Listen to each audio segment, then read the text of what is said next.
tous, nous sommes lundi 7h et nous allons commencer cette journée en douceur. En ce début d'année, les résolutions tiennent encore la route et voici la mienne. Vous réveillez chaque lundi matin avec une histoire incroyable. 1 à 2 minutes d'émerveillement pour commencer la journée les yeux grands ouverts. Alors laissez-vous guider par le son de ma voix, posez le téléphone à côté de vous et commençons.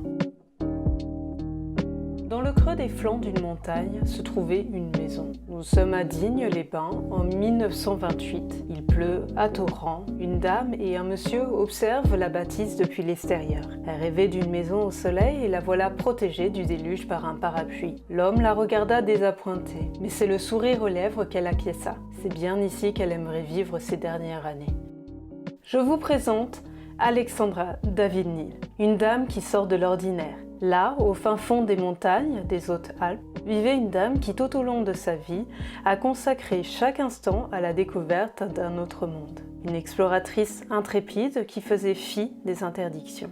Son histoire commence bien plus tôt, alors qu'elle était encore cantatrice à Hanoï, durant les saisons 1895-96 et 96-97. Elle chantait pour plusieurs opéras, mais la jeune femme avait la tête ailleurs. Elle profitait de ses longs voyages pour écrire régulièrement pour des revues théosophiques, politiques, dont le magazine féministe La Fronde. Alexandra David-Néel était une dame de caractère, très féministe, anarchiste et passionnée par l'histoire du bouddhisme au point qu'elle lisait et se renseignait beaucoup au sujet de cette religion et du Tibet. À partir de 1911, elle décide de troquer son ancienne vie confortable pour un périple qui dura plus de 14 ans. Durant son périple au travers des montagnes indiennes et tibétaines, la jeune femme fit la connaissance de monarques ainsi que de grands noms de l'époque d'un point de vue bouddhique et théosophique, tels que le 13e Dalai Lama. Mais surtout, elle fit la connaissance du jeune Hapur Yongden qu'elle adoptera en 1929, un ami qui l'accompagnera tout au long de sa vie. Ces derniers et ses nombreuses recherches et son intérêt pour le bouddhisme lui permirent d'obtenir le titre de lama. Alexandra David-Néel se permettra d'ailleurs d'aller là où on lui interdisait l'accès et de voyager comme il lui convenait. Elle fut la première femme occidentale à atteindre Lhasa, capitale du Tibet.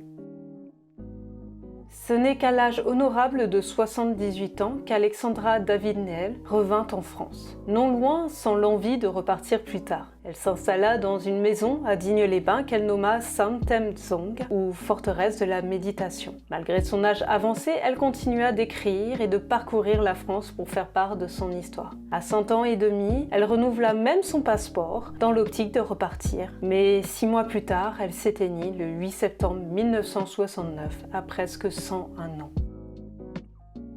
Et voilà. Il y a tant à dire que cela ne tiendrait pas dans une seule capsule de seulement 2 minutes. Mais ce fut un plaisir pour moi de vous faire découvrir cette grande dame, souvent bien méconnue du grand public. Si vous voulez en savoir plus, je vous conseille d'aller visiter sa maison qui est devenue un musée ou d'écouter une interview qu'elle a donnée de son vivant. Vous serez surpris par sa vivacité et son éloquence. Aussi, je vous souhaite une bonne journée en espérant que votre vie soit aussi extraordinaire que la sienne. À bientôt pour de nouvelles aventures.